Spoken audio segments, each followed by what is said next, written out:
On the outskirts of Beijing, Hui Muslims are on their way to their local mosque. In Shuiying village, all 2,500 people are Hui Muslim. They've been praying here for more than 400 years. The entire village believes in Islam. In this way, it's much easier to follow the Islamic tradition than in the city.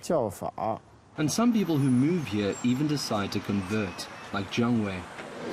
First I converted for love, now I've gotten used to the Islamic culture. Together with his wife, they run a halal restaurant. This is the only halal Chinese stew restaurant in Beijing. Behind the restaurant, Shuiqi's mother prepares a Ramadan specialty.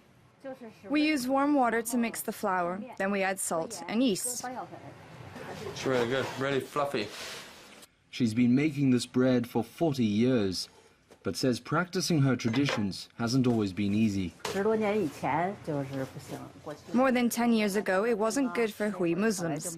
In the past, during the Cultural Revolution, lots of things were burnt, like the Quran.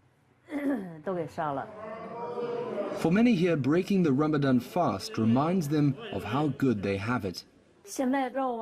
Now we have enough meat, enough vegetables, even in winter. Before, we couldn't fill our bellies. But while the Ramadan traditions are alive and well among the elderly here, the young have been swept up by the pressures of modern life. Because if they fast, they can't really do their work. While these men enjoy the breaking of the fast, Ramadan each year helps this small community revive their decades-old traditions. Dan Epstein, TRT World, Beijing.